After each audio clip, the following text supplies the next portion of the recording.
It's day 3 of the Gaza truce. Hamas is set to release the third batch of hostages in exchange for Palestinian prisoners. This is a part of the deal agreed upon by Israel and Hamas after hectic negotiations. Although the truce is still holding out, the situation on the ground remains tense. Here's a roundup of what has happened today. Now, as per the latest update, Egypt has received lists of 13 Israelis and 39 Palestinians scheduled for release. Egyptian officials said the truce is proceeding without roadblocks, while adding that 120 aid trucks crossed from Egypt to Gaza, including 2 fuel trucks and 2 with gas for cooking. While Palestinian prisoners have also arrived at the Afar prison ahead of the next exchange. 2 buses containing the prisoners could be seen entering the prison compound.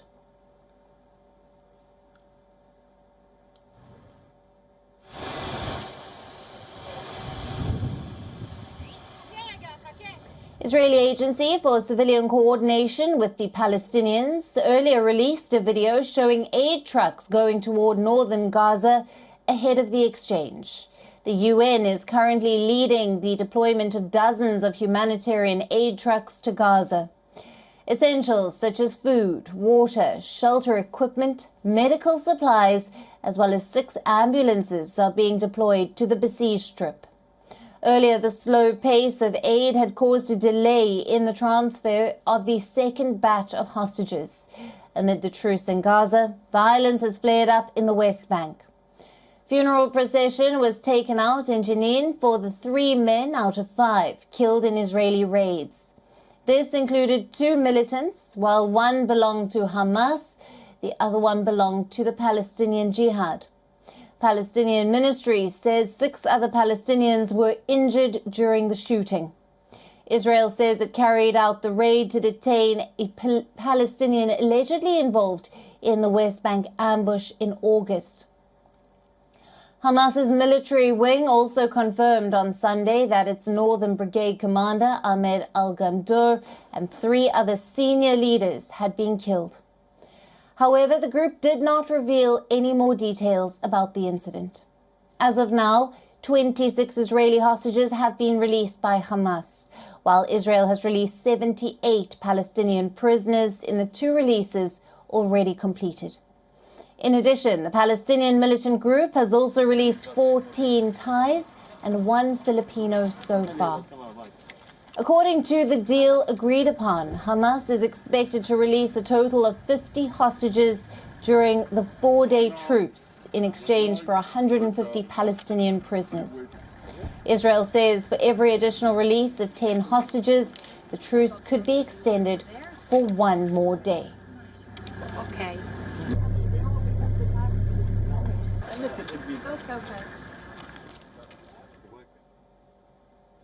We are now being joined by Helet Barel, the former director at Israel's National Security Council from Tel Aviv. Thank you for being with us.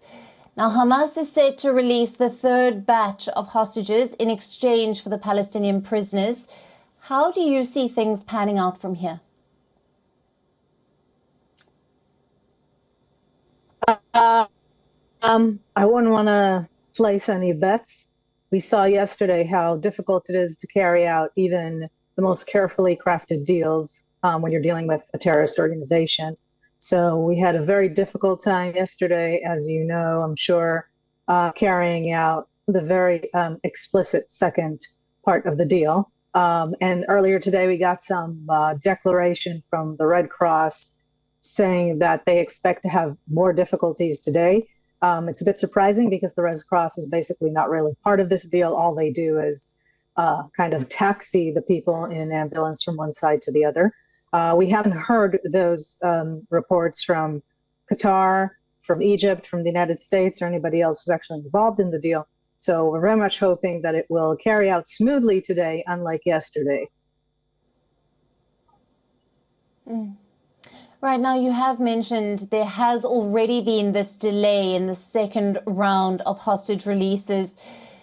You've mentioned that you are concerned there may be further issues. Could you shed some more light on this? What else could you expect here? Well, it's really unknown because it's really quite unclear what yesterday made the Hamas declare last minute. First, they made a declaration during the agreed upon time frame that the hostages were being transferred to the Red Cross. And then minutes later, they said that they're pulling back for the time being because they have issues with something about the humanitarian supplies and then something about the lists, none of which anybody involved in the deal really understood because the trucks had arrived earlier than the deadline. It's possible that Hamas is simply having terrible communication problems and is in such disarray that they just weren't able to corroborate the information they needed. It's also possible, and we on the Israeli side always suspect that they're trying to just buy time and maybe let another day go by with a ceasefire, but without providing their side of the deal, because that's been known to happen.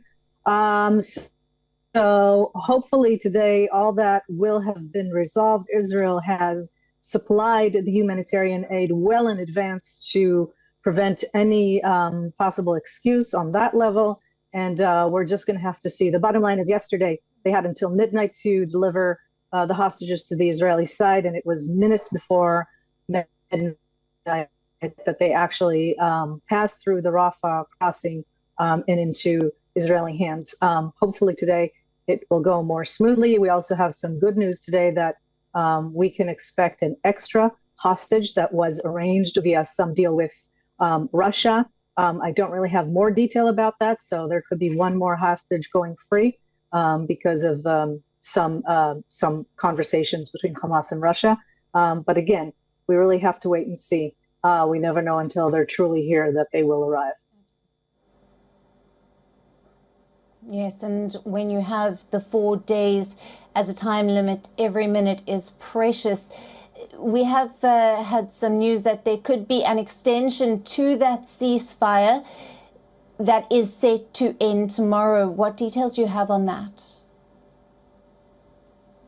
Well, we don't have the full details. I think the suggestion we're hearing about, and again, this is not corroborated, and we don't know if Hamas stands behind this, but I think this is what Qatar is floating, possibly Egypt, that there would be an extra 2 days of ceasefire, and there would be 2 more, or around 20 or maybe 30 more hostages that could be released in that time frame, according to the key set in this first deal. So, if this deal actually carries out properly today and tomorrow, we could see an extra 2 days of this happening.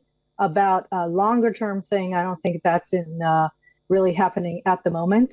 I'd like to note that there is a possibility for these extra days to carry out, because we've seen yesterday very constructive involvement from the Egyptian side, and I understand they're involved in making this further step. So there is some hope that that will occur.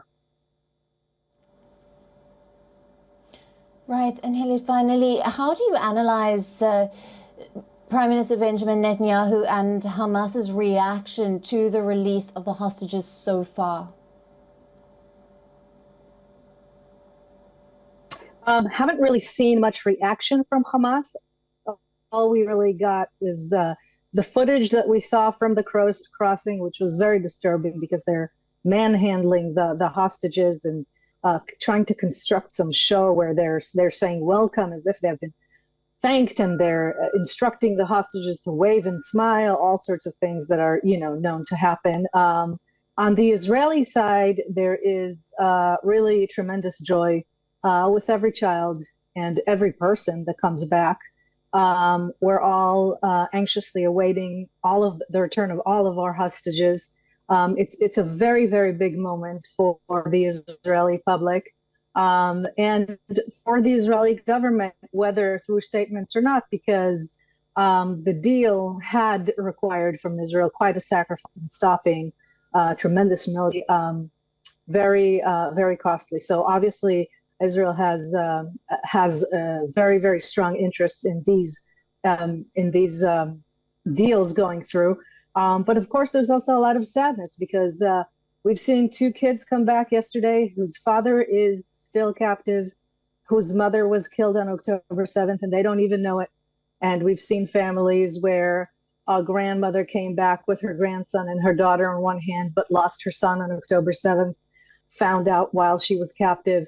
And again, we saw 3 kids with their mother, young kids, the youngest is 3, come home, which made everybody so very happy, but then their father is left behind. These are really just heartrending situations. And so we are trying to provide everything we can for the hostages to have a safe and comfortable, as much as possible, landing here. We carry each and every one of them in our hearts, and we look with great hope to get all of them back and reunite all the families. One of the big issues we had yesterday, which caused such commotion, is that Hamas had agreed not to divide families and ended up dividing them. So a 13-year-old girl came back, her mother was kept behind.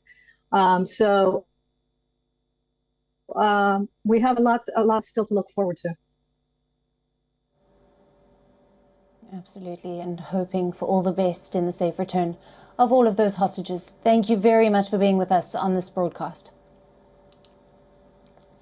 Thank you. WION, now available in your country. Download the app now. Get all the news on the move.